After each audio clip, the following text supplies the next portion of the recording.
Nu ko, dāmas un kungi, šodienas trešā un noslēdzošā saruna šajā podkāstā.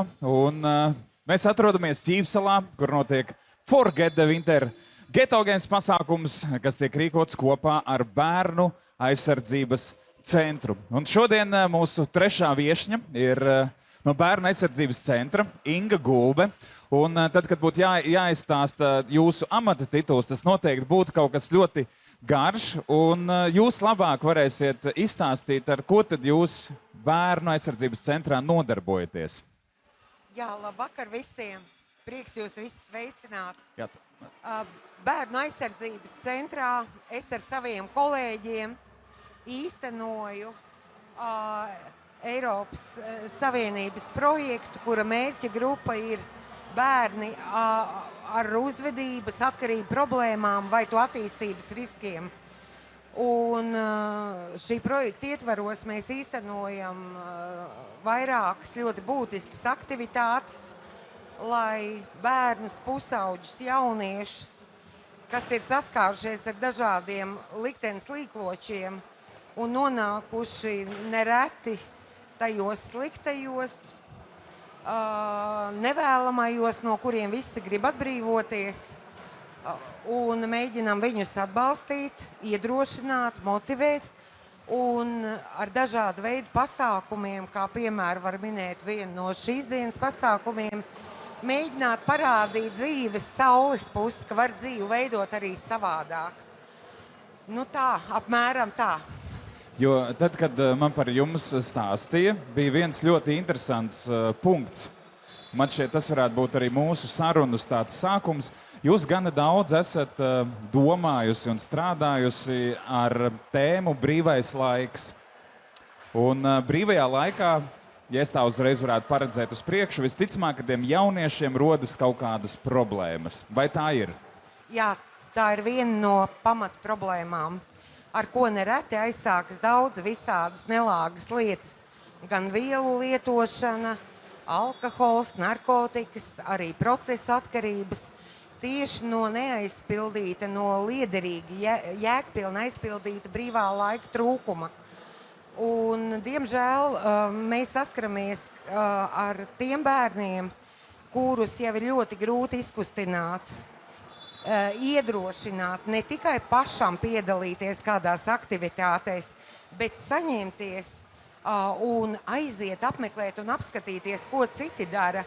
Un mēs tam ieguldam lielu laiku un resursus un strādājam visdažādākās komandās, lai iedrošinātu un parādītu bērniem šo citu ceļu. Un tad, kad mums izdodas izveidot kontaktu ar mūsu bērniem, mēs ieraugam, cik viņi ir talantīgi, cik milzīgi iekšēji resursi viņos slēpjas. Un mēs priecājamies par katru veiksmes stāstu. Un šodienas pasākumā, kur mēs jau piedalāmies ar kolēģi vairākas stundas, mēs skatāmies, cik kolosāli, cik bērni dažādos vecumos, cik viņi ir saliedēti. Un mūsu tā cerība, ka šie motivētie jaunieši varētu pēc iespējas nenovērsties no mūsu mērķa grupas bērniem un, kā saka, ar dažādiem veidiem, kaut vai paņemot aiz rokas un ņemot un atvedot un parādot, cik dzīve ir krāsaina, cik daudz viņā ir iespējas. Nu, tas ir viens no tādiem, es teiktu, veidiem, kā mēs cenšam tos dažādos jauniešus savest kopā ar tiem aktīvajiem, teiksim, tie, kur varbūt ir mazāk aktīvi, savest kopā ar tiem aktīvākiem. Tas, ko mēs darām skolu tūrē, kur mēs nezinām ne viņu pagātni, mēs nezinām par to bērnu vārdus, bet viņi tiek pēc nejaušības principa salozēti futbola komandās, un tad tur ir reizēm tā pirmā reakcija, ka viņi saka, nē, nu, šito es negribu, jo šitas nav mans čomiņš vai mana čomenīte. Un mēs sakam, nu, šodien tev būs jāspēlē ar viņu kopā. Un dienas beigās izrādās, ka visi var arī vienā komandā spēlēt, tāpēc, ka viņiem ir viens mērķis, viņiem ir jāgūst vārti, viņi cīnās par kaut kādām balviņām, vienkārši labi pavada laiku. Bet, ja mēs runājam par tēmu brīvais laiks un tiem jauniešiem, ko es saprotu, viņiem ir bēdīgi, vai ne? Ļoti bēdīgi. Viņi ir, kurš ir tas vecums, kad tas brīvais laiks var kļūt par slazdu? Brīvā laika jautājums ir ļoti svarīgs un sarežģīts jautājums, jo bērnus ir ārkārtīgi svarīgi pieredināt pie nodarbībām pēc iespējas agrīnā vecumā, jau pirmskolas vecumā noteikti, jo jebkura nodarbe prasa piepūli, prasa uzņemties atbildību par savu rīcību. Tev ir sevi jādisciplinē, jāmotivē, jādodas un jādara arī tad, kad ir grūti, arī tad, kad varbūt pedagogs, treneris kādreiz pasaka arī kādu skaļāku uzmundrinājuma vārdu. Ir jāmācās katrā attīstības posmā uzņemties atbildību, pārvarēt grūtības un turpināt ceļu. Bet kritiskais vecums, protams, ir tojoties pusaudžu vecumam, jo ja līdz pusaudžu vecumam vecāki vai jebkurš cits aprūpētājs, ar ko bērns ir kopā, nav ieguldījies, lai iemācītu šīs prasmes bērnam iedotu, pusaudžu vecumā ir ārkārtīgi grūti viņu iekustināt, ja vien dzīves ceļā nesatiek foršus vienaudžus, kas ir aktīvi, kas ir drosmīgi iesaistīt, ņemt līdzi, vai arī kāds vismaz viens pieaugušais, kam bērna liktenis nav vienaldzīgs, kam bērns noticis un ir gatavs sekot. Jo nav nekāds noslēpums, ka bērni maz klausās, ko mēs runājam, viņi skatās mūsu darbos. Un ja mēs ar savu piemēru varam rādīt šo ceļu, ko mēs piedāvājam bērnam, tad mums ir liels ticamības procents, kad izdosies bērnu ieinteresēt un iesaistīt. Bet tie bērni, kas nonāk jūsu redzeslokā, tie ir tātad bērni, kuriem vecāki ir, šķīrušies, vai tie vecāki nav, vai cik traki ir tā situācija? Varbūt jūs varat pastāstīt kādus stāstus, tur neminot vārdus Jānis un Pēters, lai tas nav tā atpazīstam, bet vienkārši iedot to sajūtu. Kādi tad ir tie bērni? Stāsti ir ļoti dažādi. Vides, no kurienes nāk bērni ar dažādiem sarežģītiem, bieži vien ciešanu pilniem dzīves stāstiem, nāk gan no pilnām ģimenēm, kur vecāki mēdz būt ļoti labi situēti, labi izglītoti, bet kā piemēru minūt šāda veida ģimenes, vecāki ir ārkārtīgi aizņemti darba jautājumos, viņi strādā bieži vien no agra rīta līdz vēlam vakaram, un viņiem fiziski nav laika, un tad ir šis āķis, kā mēs sakam, atpirkties no bērna, nodrošināt viņam šo te finansiālo pusi, bet lai viņš pēc iespējas liek mieru, ar cerībām, ka bērns būs pietiekami atbildīgs, motivēts, un ka viņš šo laiku un līdzekļus izmantos tādiem jēgpilniem, foršiem pasākumiem. Bet šie bērni neatkarīgi, vai viņš nāk no pilnas ģimenes, vai viņš nāk no bērnu nama, vai viņš nāk no trūcīgas un nelabvēlīgas ģimenes. Šie bērni satiekas bieži vien vienā vidē, kā piemēru var minēt Tirdzniecības centru Origo, par ko Origo darbinieki ļoti ir aizvainoti, kad publiskā vidē mēs nereti viņus saucam par Origo bērniem, bet tas ir simboliski izveidojies. Un sarunās ar dažāda vecuma bērniem, sākot jau no pamatskolas un jau pilngadīgiem jauniešiem, viņi mums skaidri un gaiši saka, pie Origo pulcējas un līdzīgām vietām tikai tie bērni, kuri nevienam nav vajadzīgi. Un tā ir kā pļauka mums, pieaugušajiem, kas nespēja nodrošināt šo bērnu vajadzību nodrošināšanu, un tajā brīdī, ka bērns jūtas vientuļš un pamests un aug vienaldzības gaisotnē, nereti tiem bērniem ir pilnīgi vienalga, vai viņam kabatā ir 100 eiro vai viņam nedēļu vispār nav līdzekļu. Viņi iemācās grupā izdzīvot.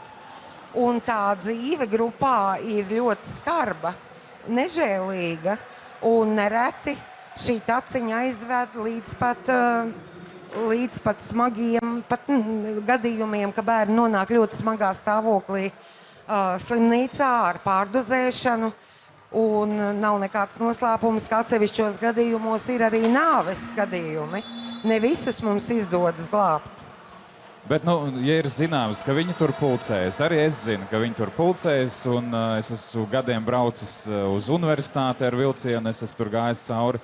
Tā aina, principā nemainās. Viņi var būt mazliet labāk, mazliet sliktāk, bet viņi tur ir. To visu zinot, kas ir tie instrumenti, kā jūs vispār varat kaut kādā mērā to situāciju ietekmēt. Kā jau minēju, mēs mēģinām kopā ar citām valsts pašvaldību, nevalstisko organizāciju speciālistiem, aktīvistiem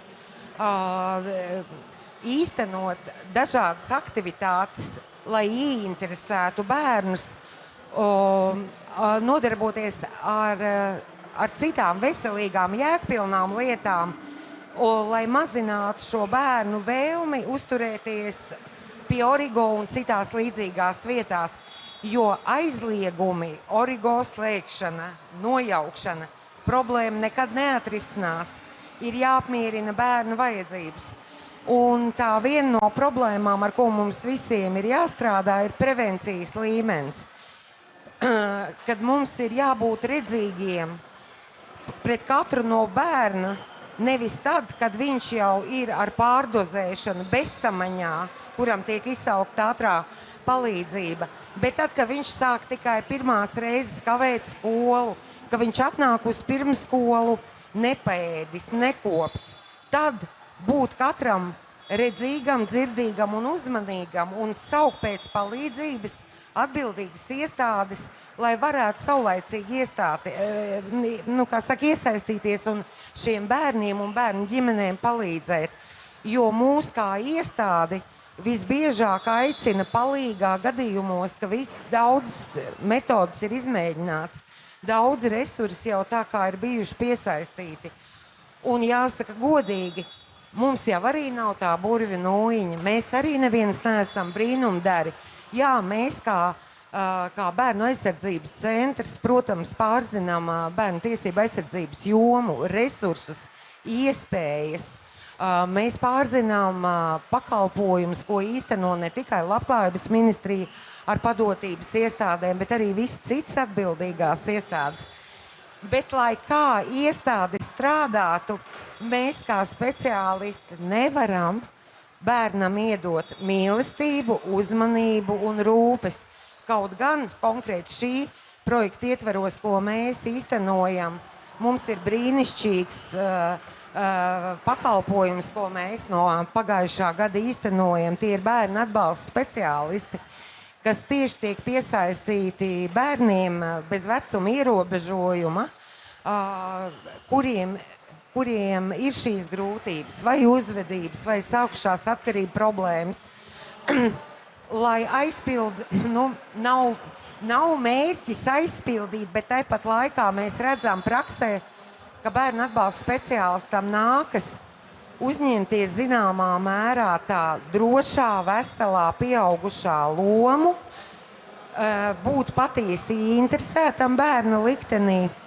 Un tagad padomājiet, ka mums ir pusaudzis, tā ap gadiem 15, 16, kas no agrīna sākuma skolas vecuma klaiņo, ir iemācījies izdzīvot uz ielas un tik galā saviem spēkiem.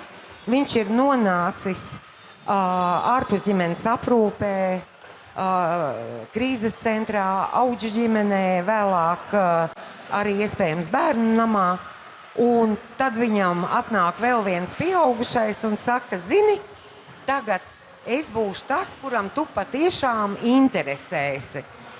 Šie jaunieši pusauģi mums pieaugušajiem netic, bet mūsu kolēģiem pārsvarā izdodas, neatkarīgi no tā, ka savā adresē saņem rūpības, noraidījumu, noliegumu sadarboties, mani kolēģi saka, es tevi saprotu un respektēju, bet neatkarīgi no tā, kā tu šobrīd jūties un ko tu man saki, pēc tik un tik dienām es būšu šeit. Ja tu gribēsi ar mani satikties, tu satiksies. Bet varbūt var nedaudz sīkāk pastāstīt, kas tas ir tas pakalpojums. Tas ir cilvēks, kas iet uz to Origo un satiekas, vai kā tas izpaužas?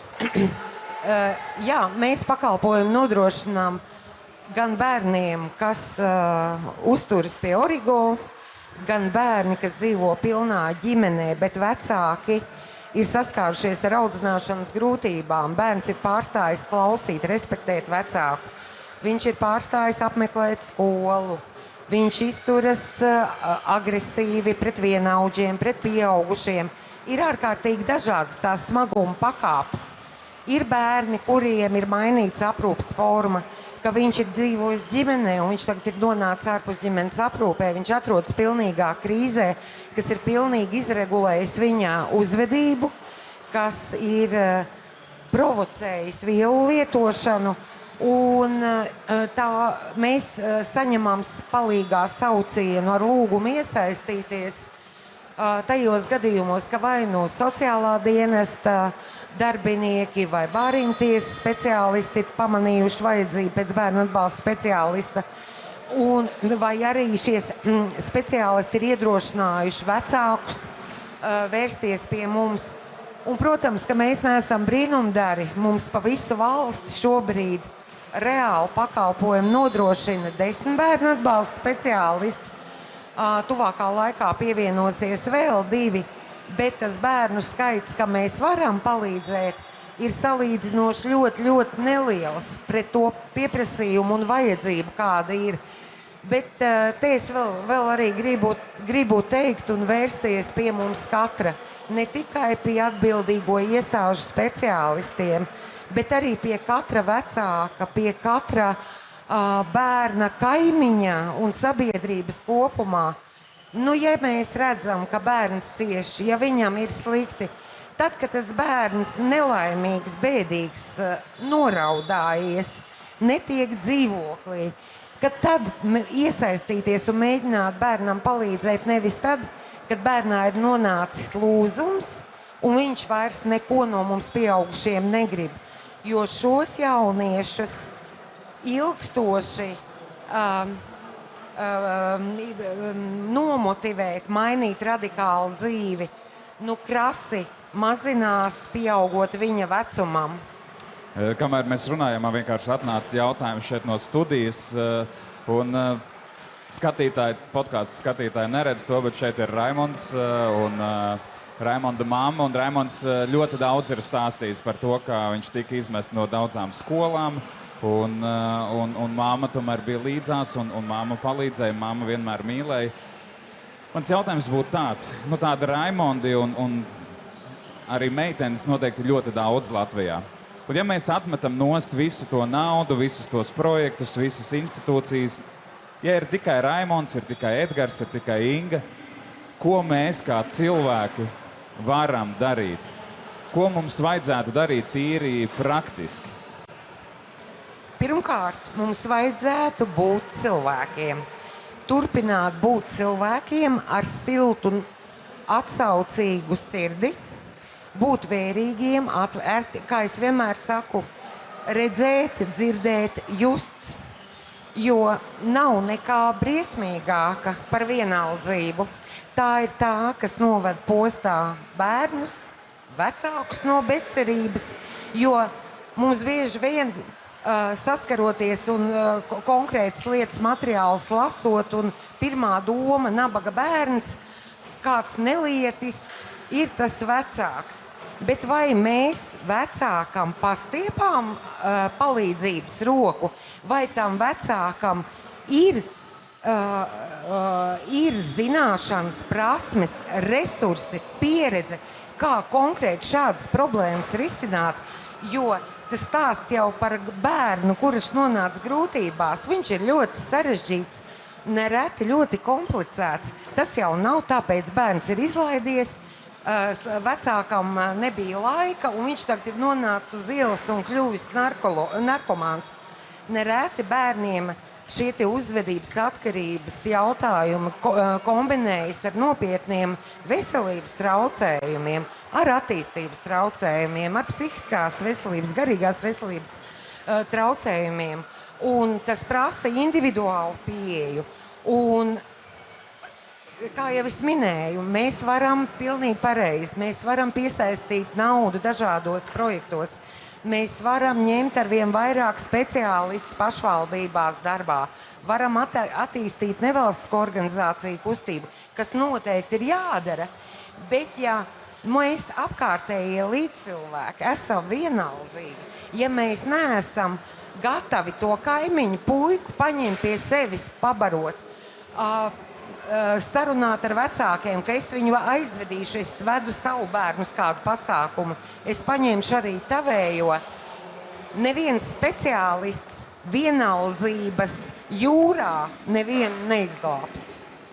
Nu, mīlestības trūkums, tas ir svarīgs moments, un to mēs droši vien varētu katrs sev uzdot jautājumu, cik tad man ļoti gribās un interesē, kas notiek aiz kaimiņu durvīm, pat ja reizēm tur ir pat liels troksnis, un tu redz, kad kāds bērns ir arī ar traumām un tā.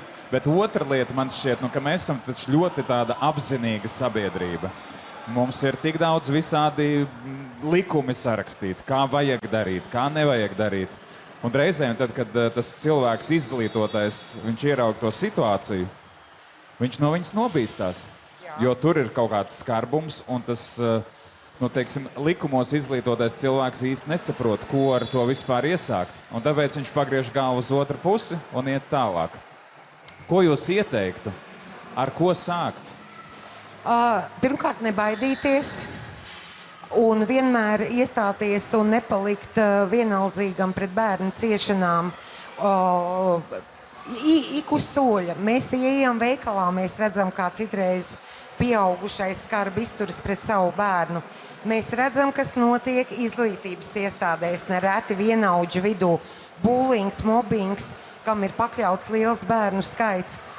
Nebaidīties un zvanīt. Ir bērnu uzticības tālrunis, ir bērnu aizsardzības centrs, kur atverot mājaslapu mēs redzam plašu speciālistu vārdus, uzvārdus un tālruņu numurus un ēpastus, un nekad nevajag baidīties. Ja nav drosmes piezvanīt un stādīties priekšā, kad es esmu Inga Gulbe no Rīgas konkrētas skolas, kurai ir vajadzīgs padoms, mēs neprasām izstāsti problēmu, mēs nokonsultēsim.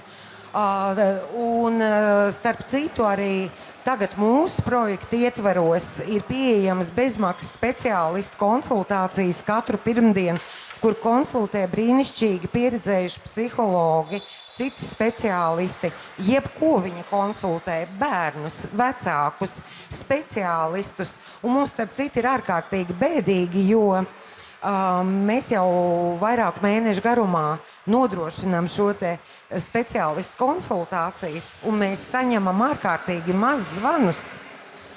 Un tas mūs pārsteidz, jo, lūk, tev ir uz bļodiņas iespējas saņemt konsultācijas, padomu, pilnīgi anonīmi, ja tu tā vēlies. Bet mēs pieaugušie, arī izvairamies. Ir jāpārkāp pāri savai komforta zonai, zināmā mērā jāuzņemas atbildība, bet vienlaikus ir jāsaprot, ka neviens informācijas sniedzējs nepaliks viens. Viņam nāks palīdzība. Starp citu, šobrīd mēs esam jau uzsākuši skolu tūri, kurai bija ļoti daudz pieteikumu. No apmēram 500 Latvijas skolām uz kāds 350 pieteicās. Un, kas ir interesanti, es arī esmu bijis daudzās skolās klātesoši šo te bērnu uzticības tālruni.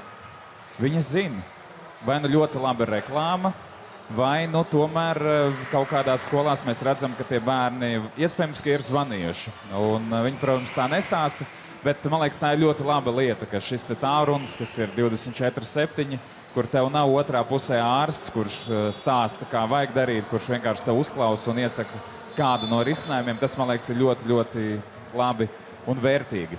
Jā, paldies, ir ļoti liels prieks dzirdēt šādu atgriezenisko saikni.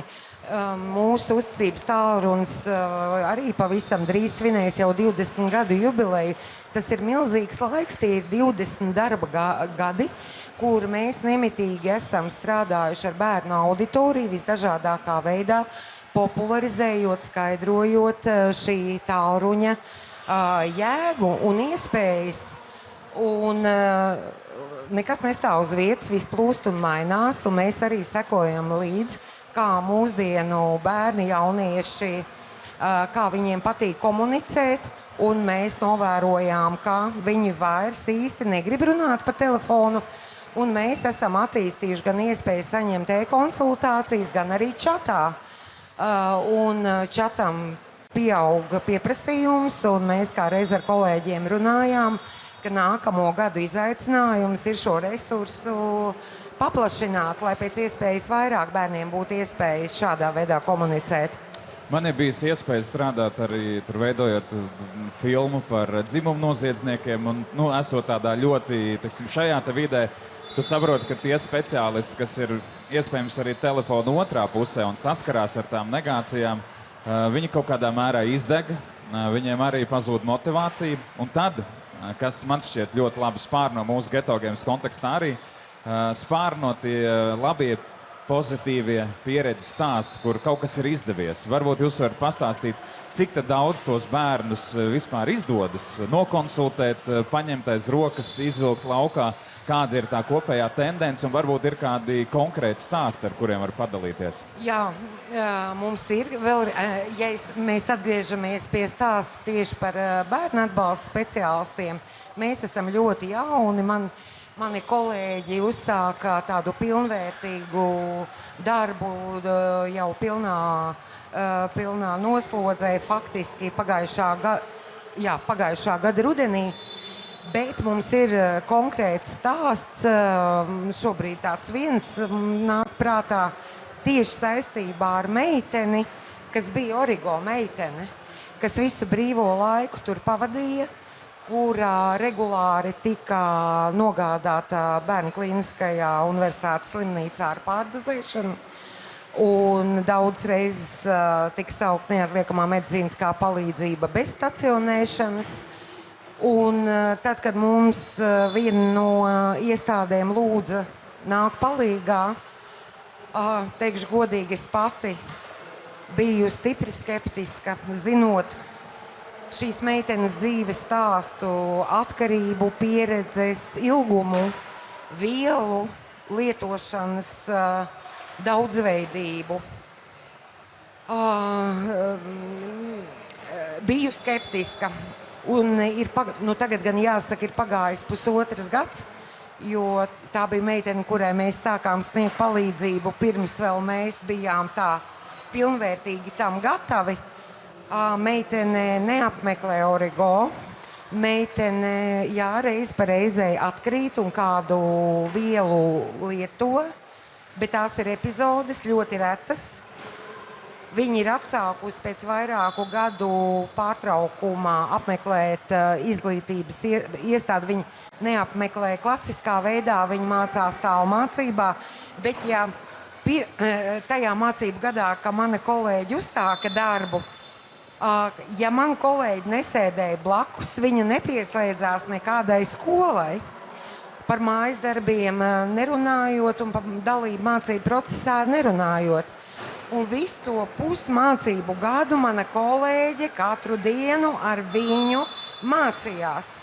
Viņas kopā pabeidza mācību gadu, meitene tika pārcelt uz nākamo klasi, un šogad viņai nav neviens vajadzīgs. Viņa pilnīgi patstāvīgi, regulāri mācās, pilda mājas darbus un ir motivēta beigt skolu. Bet teikt, kad iesaistoties mūsu speciālistiem, notiek brīnumi. Un tagad narkomāni pārstāja lietot narkotikas, iet uz skolu un ir brīnišķīgi jauki jaunieši. Tas nav tik vienkārši. Tas ceļš ir ļoti grūts.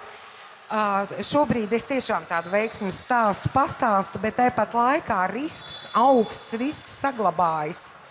Jo mums ir gads, kur meitene ir spējusi noturēties stingros rāmjos, kura pati ir motivēta gadu, bet pirms tam ir vairāki lietošanas gadi, skolas neapmeklēšanas gadi. Un kā lai nosargā šos bērnus no atkritieniem, mēs nevaram garantēt izdošanos, bet mēs varam iedot šo iespēju, esot klātesoši, noticot tiem bērniem, iedodot, veicinot šo ticību viņiem pašiem sev, jo galu beigās dzīves gaitā neviena aukla nevienam nebūs. Vai tev ir 16 gadi šobrīd, un kad ir vēl šis pieaugušais, bet uzsāksies šī pieaugušā dzīve, un vai tas mugurkauls būs nostiprinājies gara stingrs, lai noturētos, mēs garantēt nevaram. Jo ir viena milzīga nelaime. Mums ir daļa bērnu, kuru vecāki ir tie, kas paši nopērk vielas, pasauc bērnu ciemos, nopērk vielas un kopā lieto. Un kā lai novērš šīs riska iespējas? Tikai sarunājoties, stāstot, rādot šo iespēju, kas būs, ja tu iesi šo gaismas ceļu, kas būs tad, ja tu turpināsi meklēt tās kompānijas, kur cerības uz nākotni nav. Negribētos mūsu sarunu, tā teikt, rezumēt uz tik varbūt bēdīgas nots.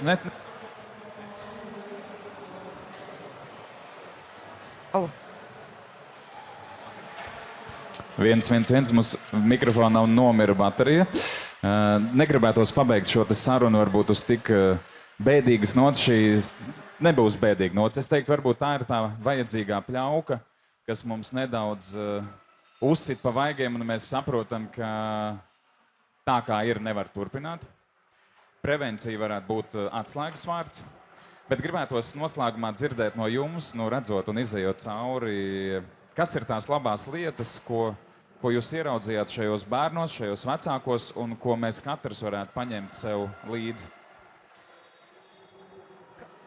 Pirmais, ko mēs redzam katrā savā bērnā, neatkarīgi no tā, cik smagā, grūtā brīdī mums ar viņu ceļi ir krustojušies un mēs viņu esam iepazinuši. Katram no šiem bērniem ir daudz talantu, resursu, interešu. Viņi bieži vien vispār nenojauš to dārgumu lādi, kas ir viņos. Tas ir pirmkārt.